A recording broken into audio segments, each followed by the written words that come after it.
can tell a particular story the way you want it. And whether that's internal or external, marketing or communications, you are responsible for crafting the narrative that people are going to receive.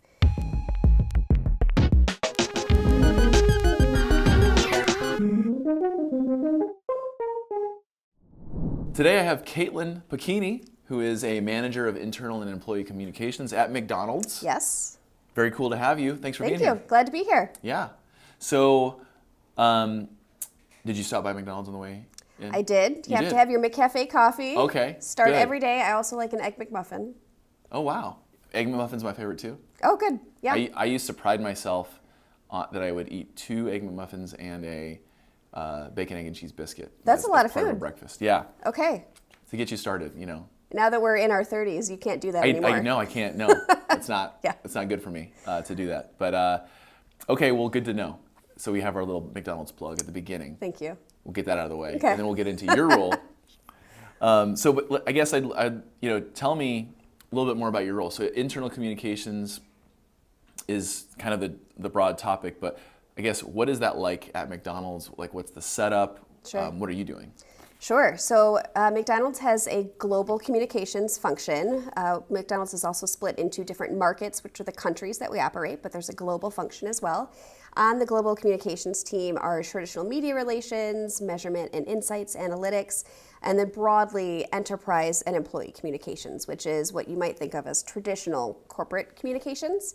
Okay. And I, in particular, sit on the Story Lab, which is our centralized content and channel strategy team. Okay. So my team has responsibility for our corporate social media, our owned channels like our website, our internet, our internal email system, and we partner really closely with the writing team of employee and enterprise communication.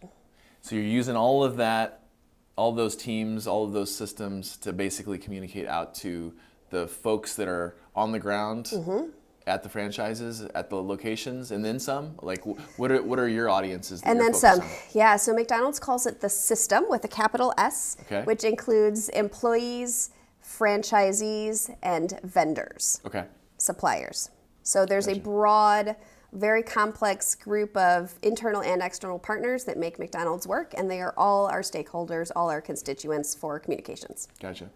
So that gives us a state of where you're at right now. Now, before you were at McDonald's, though, this isn't your first rodeo, right? No. You've been in the communications world. About within 15 companies, years. About 15 years. What were you doing before this? What was kind of like your career trajectory?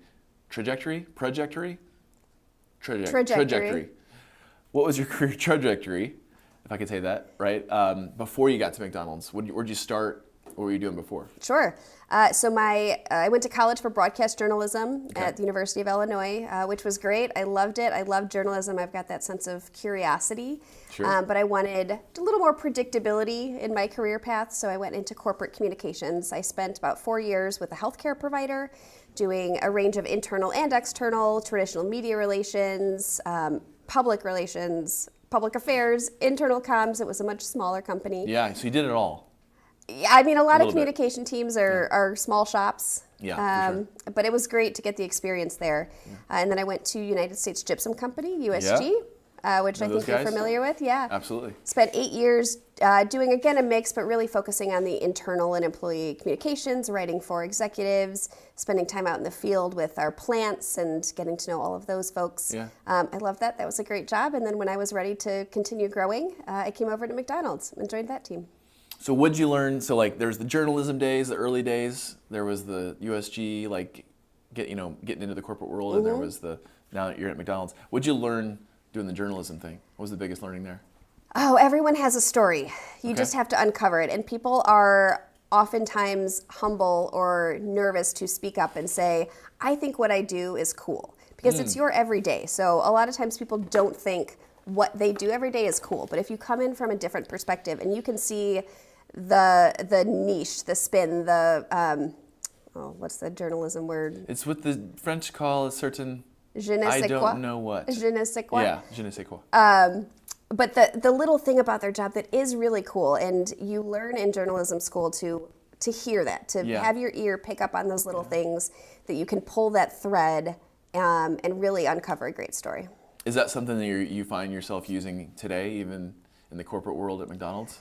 Absolutely. So every meeting I go into, a factoid, a statistic that somebody might drop, you can blow that out into a full story because there is a whole group of people that led to that result. There is a vendor that contributed a solution. There is a historical fact of something we learned that improved it. So I'm always listening for little nuggets that I can scribble down on our story repository where we keep our list of potential stories and pull back into later. What's on that repository? Any secret stories that you can share with us? Oh, so many secret stories. Really? No. I mean, they're all great things that the McDonald's system and our stakeholders would care about. A lot of them do end up in the public eye, things that we would put on the website or on our corporate social media around sustainability or food. We've had a lot of international stories now about the way our restaurants are operating in different countries and markets. So a lot of those do end up going public, and then some of them are specifically for our internal audience to help them understand our business, their part of it, and where we're going as a system together. Yeah, very cool. So you decided to leave journalism. You wanted more stability. Journalism is great, and I have friends that went into it, but you do have to move around a lot, and sort of you start on a lower rank and work your way up. And I just wanted, I'm a little risk averse, so I wanted the more predictability of a 9 to 5. Yeah. How was that feeling for you? I feel like some people are like, starving artists that they've got to, so journalists call it the dark side when you go into corporate communications. Okay. Oh, yeah. Did you join the dark side? I did, and you have to own that. And it's it's a term that we use. So if you talk to a journalist, you can say, I went dark side. Everyone's got their path and what they want to do. I really enjoy, and I've learned this about myself in my career, I love being embedded with a team and living their day to day with them, knowing them individually, their stories, what matters to them, how I can support them. In journalism, you get to tell a bunch of different stories, which is cool, and you get to do really interesting things, but you're moving every time, and some people thrive on that diversity. I personally thrive on sitting with a team and knowing them and supporting them that way. Yeah, for sure. What have you learned, you're at USG, and before, what did you learn before McDonald's, sort of like once you joined that corporate side, like what was the next learning moment for you? How did things change? That corporate communications. I am evil and I love it. I mean, truthfully, one of the things, and I've talked to interns and new grads about this, is that unlike journalism, in corporate communications, you have the ability to shape a narrative, to write the quote that you want the person to say. And of course, it has to be truthful. It has to be authentic to them and their voice. But if you want this word changed out for another one, you can just make it that. You know what? I'll do it myself. And you have to learn to be okay because it feels really unnatural. Really awesome. Yes, not just great, awesome, but yes, really awesome. I took that liberty. I don't know if everybody else agrees with that or if it's authentic or not. I mean, I've worked with you. I would agree with it. Okay, thank you. All right. Yeah, so just the ability to own a little bit of what you want your communications to say and not be so reliant on what is provided to you. Yeah, okay. So then does that sort of give you some extra creative liberties, so to speak? Or how do you use that? Is it just you just have more flexibility and that's really that's kind of the aha there? Yeah, well, flexibility is great. It also allows you to craft a very specific story. Gotcha. Right? In journalism, you can only use what truly exists. In corporate communications. Again, you have to be truthful, you have to stick to the facts, but you can tell a particular story the way you want it, and whether that's internal or external, marketing or communications, you are responsible for crafting the narrative that people are going to receive. And so you have the ability to use certain words or try different media or content types just to get your point across. Have you ever ghostwritten for a CEO? Oh, all the time. Yeah? Yeah, a lot of leaders. I've worked for 5 CEOs, I think, in my time. Very directly, I've had the great fortune to write for them, to staff them at events and write speeches for town halls and things. And it's been great. Every CEO, every leader is a little bit different in their preferences. So you have to learn to go with what's going to work for them and be adaptable. But it's been a great experience. Have you ever tried to just sneak in a word that several different times to just see if they catch it? I'm going to put y'all in there. I've never tried to do that, but you do learn very quickly how they like to work. Okay, and you have to work the way they want to work. I've had CEOs who want every single word scripted, and they will read every word on that page to the point where they want you to cite a number that you've put in there, because if they don't agree with it, they want to go talk to that person. And no, I've had that. I've also worked for leaders that if they have an hour, window to speak to employees or whoever it is, they want 3 to 5 bullets of just topics that they can talk about. Right. And they can, sort improv of, it. Yep. Have you ever been in a where the CEO is just kind of rolling, improvising, and you're like, oh, maybe we should have improv. Once, yeah. You learn pretty quickly to not only tell them what they should be talking about, but things to stay away from. What they should not talk about. But I mean, truthfully, by the time leaders get into senior positions like that, they have the business expertise know what they're doing, and the self-filter. Yeah, gotcha. Didn't you say that you even have a sign on your, it was this job or a previous job that tells you what not to say or what to say? It was a previous job. I had a leader who really didn't like gerund words, which are ing, talking. They preferred action and sort of first-person narration, and I kept having ing words edited out of my scripts, and by the second or third time, I wrote down on a piece of paper, this leader does not like, and I started making bullet points and put it on the wall of my cube, not my office. Yeah. But that reminded me every day, don't put those words in, they're gonna come right back out and you're wasting your time. There you go. I mean, so you're like every single leader is different and you have to completely adapt to them. Yeah, you have to pay attention to how they want to work, and some of that starts with just building the trust. People trust people that they like. Mm-hmm. And so it's not to diminish a communicator's role, because it is very important, but anything you can do to make their event, their afternoon, their job a little bit easier is going to build that relationship between you and the leader. Right. Down to writing down words they don't like, knowing their lunch order, anything you can do to build that relationship, to be a go-to person, someone that can give them some advisement and support is going to make your job easier and make them more successful. So you're at USG and they have plants Yep. in terms of like you're communicating out to these different locations all around the country, and then McDonald's has restaurants. Mm-hmm. I guess what was unique about USG, and what'd you learn there, and like in terms of communicating with people that are out in plants? I loved that aspect of my job at USG. I used to say anytime I've got drywall dust on my boots was a good day. Steel-toe boots, one of my favorite things to wear to work, because it means I'm not, dressed up and at a computer in an office. What I've learned from that is that every location is so different. There are microcosms of culture that are really important to the people in that group. And you have to respect where they are, what's important to them. And there's a fine line that you ride as a communicator, especially sitting in corporate or a global function where you have visibility to information and initiatives that they don't necessarily, but they're on the front lines. Right. So my role is to support them, to make things easier, to translate the corporate initiatives to what it means practically and tangibly for them in their everyday jobs. Ask, what are your big concerns? What are you struggling with? What are you proud of? What can I learn from you and go brag on you to other plants and to corporate? And really, you have to ride that line between being friendly and adaptable with them and then putting your suit on and going and sitting in the office and play both sides. Corporate is often called like a center of excellence or a center of expertise to create the resources, the guidance, the tools that they need to hand off to the local teams to execute and to be successful. Gotcha.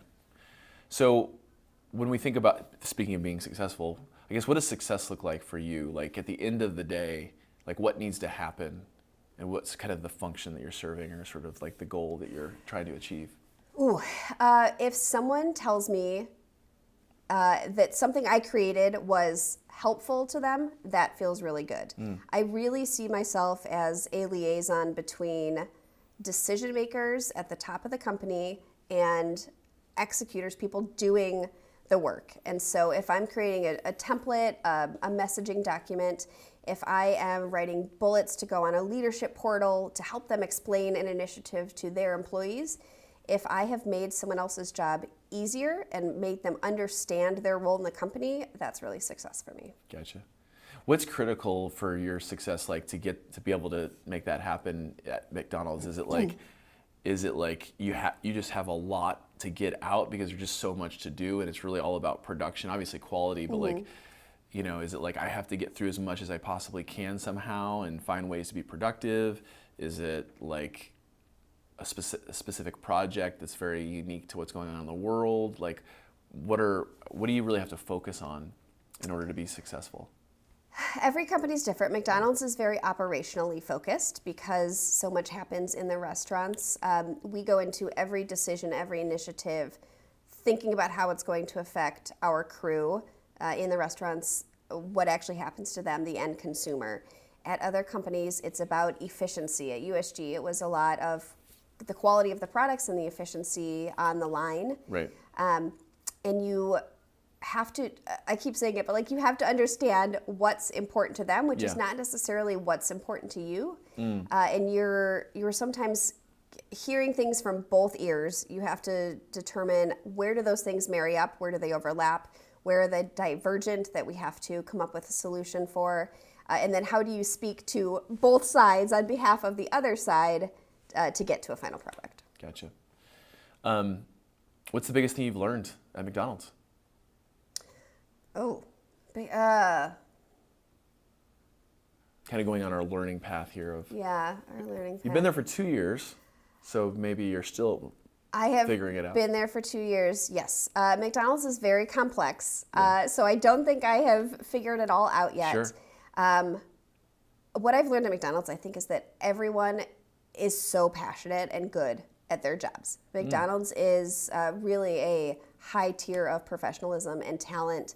There are some companies, long ago in my past, not recently, but somewhere you go in and you think, oh, you're not great at your job. Or like, like the level of management is Did you ever not, tell them that? No, I was very early in my career. So I truthfully, but you were like, so I'm surprised how not great at your job you are as a young person. I was probably also not great at my job, straight out of college.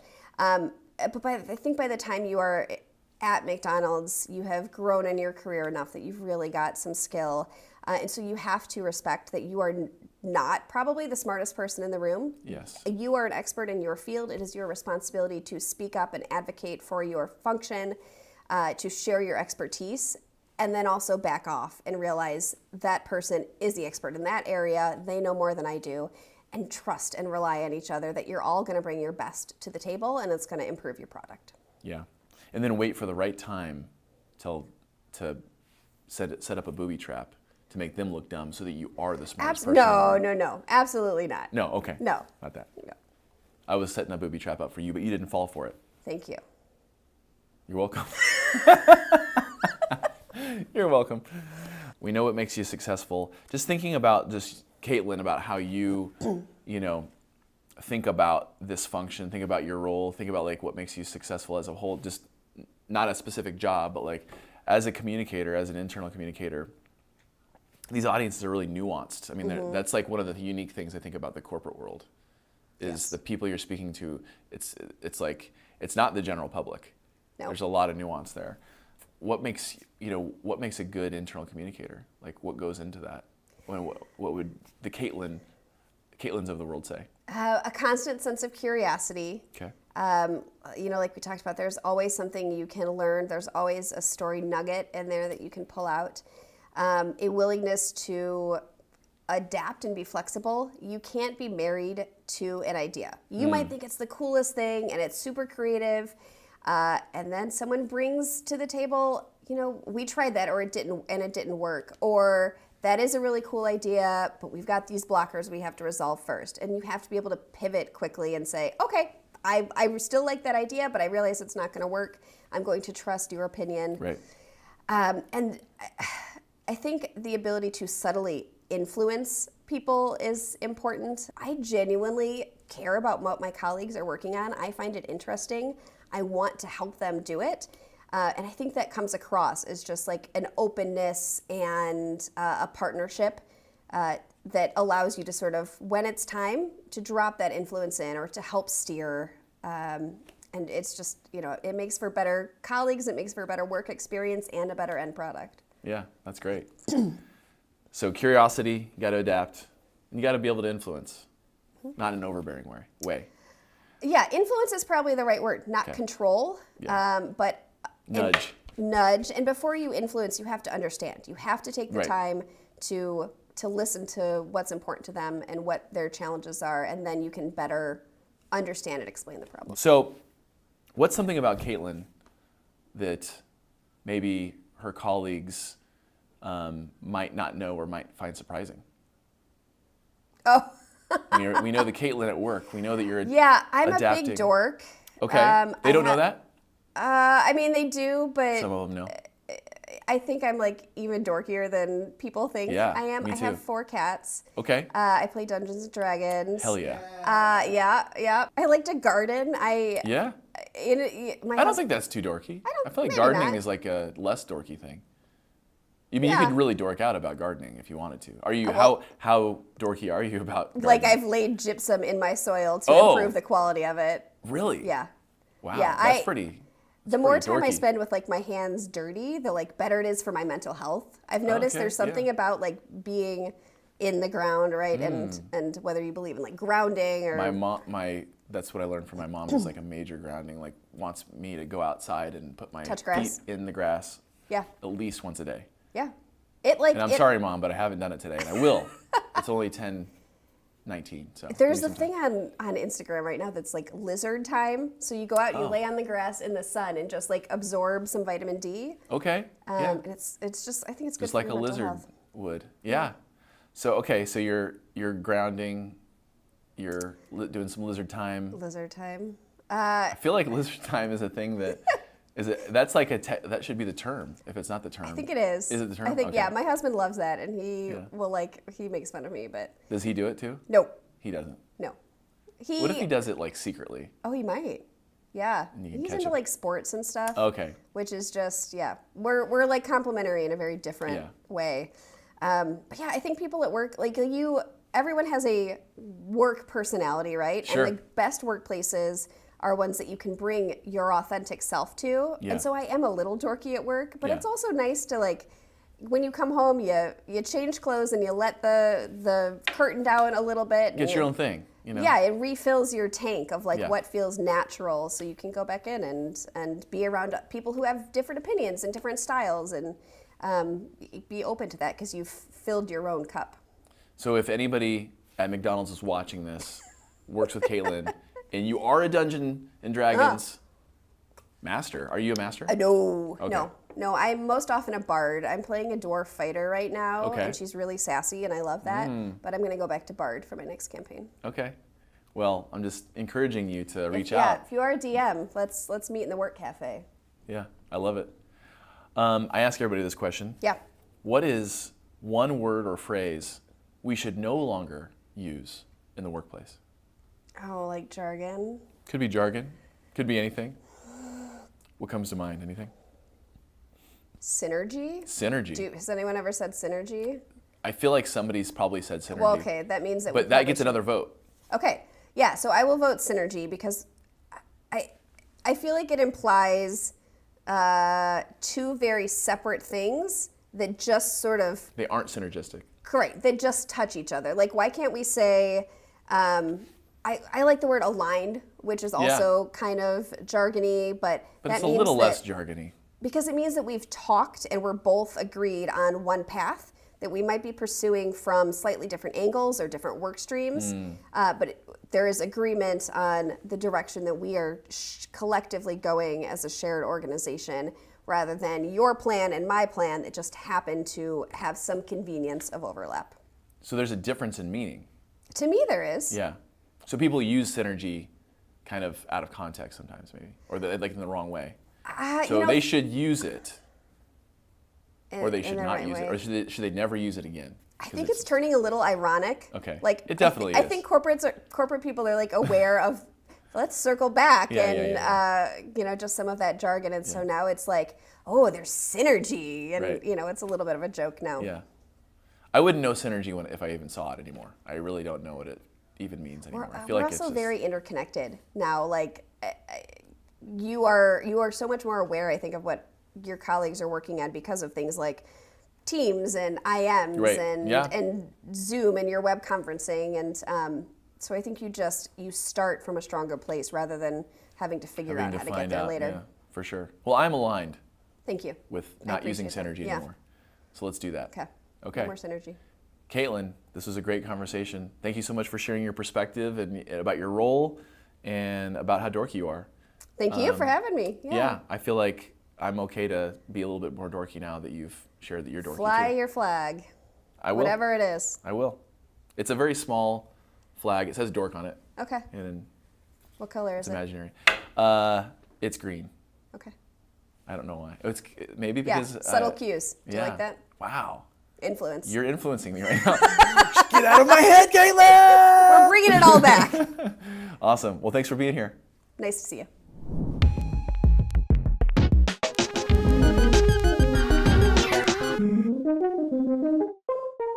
Eu fango.